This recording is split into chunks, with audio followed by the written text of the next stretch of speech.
High all, வணக்கம். Small change big difference. இன்றைக்கி நான் நம்ம எப்படி எல்லா டிபார்ட்மெண்ட்ஸ்லேயும் நுழைஞ்சு எல்லாத்தையும் கற்றுக்கணும், அதோட இம்பார்ட்டன்ஸ் என்ன அப்படிங்கிறத பற்றி சொல்ல போகிறேன். நான் உங்களுக்கு ஒன்று காமிக்கிறேன். டெய்லி தோசை பார்க்குறோம். அதுக்கு பதிலாக இன்றைக்கி நான் என்ன பண்ணியிருக்கேன்னா, கொஞ்சம் capsicum, yellow capsicum, red capsicum, onion இதெல்லாத்தையும் இப்படி நல்லா இதுக்குன்னு தனியாக ஒரு தோசை கல் இல்லாத 3 கல் வச்சுருக்கேன். இதில் ஃப்ரை பண்ணி, டீப் ஃப்ரை பண்ணி கொஞ்சம் நல்லாவே தீச்சாப்பில் நல்லா ஃப்ரை பண்ணி எடுத்திருக்கேன். இன்னொரு தோசை கல்லில் நம்ம மாவு ரெடி பண்ணி வச்சுருக்கேன். இதில் போட்டுட்டு இன்றைக்கி மார்னிங் பிரேக்ஃபாஸ்ட்டுக்கு நான் ஒரு different type of vegetable dosa பண்ண போகிறேன். இப்போது டெய்லி ஒரே மாதிரியே பண்ணிகிட்டு இருந்தோம்னு வச்சுக்கோங்க, போர் அடிக்கும். சாப்பிட்றவங்களுக்கும் போர் அடிக்கும், செய்கிறவங்களுக்கும் போர் அடிக்கும். நம்ம different type of foods, different international food இதெல்லாம் ட்ரை பண்ணுறோம். இப்போ ரொம்பவே பாப்புலர்.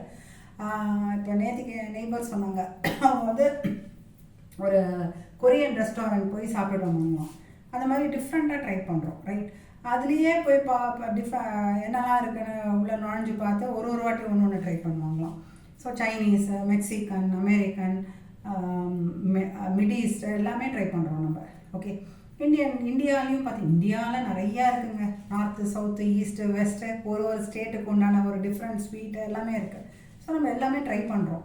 நம்மளோட பண்ணுற ரெகுலர் தமிழ்நாட்டு தோசையவே டிஃப்ரெண்ட்டாக ட்ரை பண்ணுறோம், ரைட்? ஸோ இந்த மாதிரிலாம் பண்ணும்போது நம்ம ஒர்க்கோடு இதை ரிலேட் பண்ணி பார்ப்போமே. ஓகே, டெய்லி எழுந்துக்கிறோம், பல்லு தேய்ச்சிட்டு குட் மார்னிங் சொல்லிவிட்டு அதே மாதிரி போயிட்டு அதே மாதிரி வேலை பார்த்துட்டு திருப்பி ஒரு போர்டம் செட் ஆகிடுது.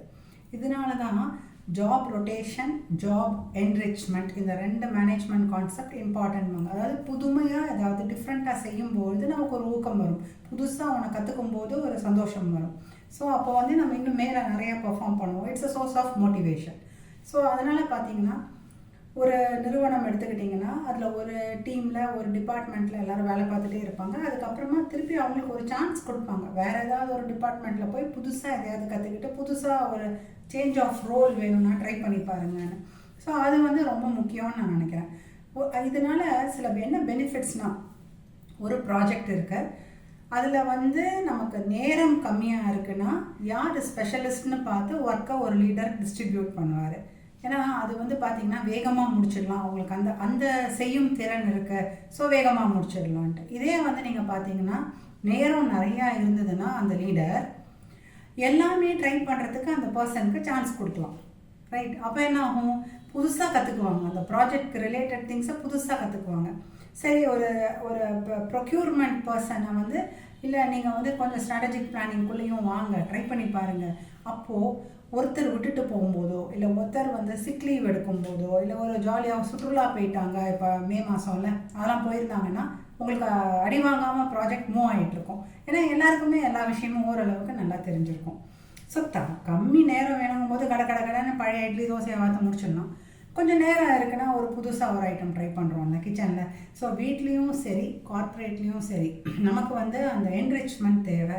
அது ஒரு செல்ஃப் மோட்டிவேஷன், ஜாப் ரொட்டேஷன் தேவை. இதை பற்றி நல்லா லீடர்ஸ் திங்க் பண்ணி பார்க்கணும். அது மட்டும் இல்லை, ஒரே டீம்லேயே கூட அவங்களுக்கு வேறு சில விஷயங்களை செய்யறதுக்கான வாய்ப்புகள் கொடுக்கும்போது அவங்களுக்கு வேறு திறமை இருந்தாலும் அது வெளியில் வரும், கரெக்ட்? ஸ்டீவ் ஜாப்ஸ் ஒரு வாட்டி சொல்லியிருக்காரு, leader is a person who brings out the potential in others.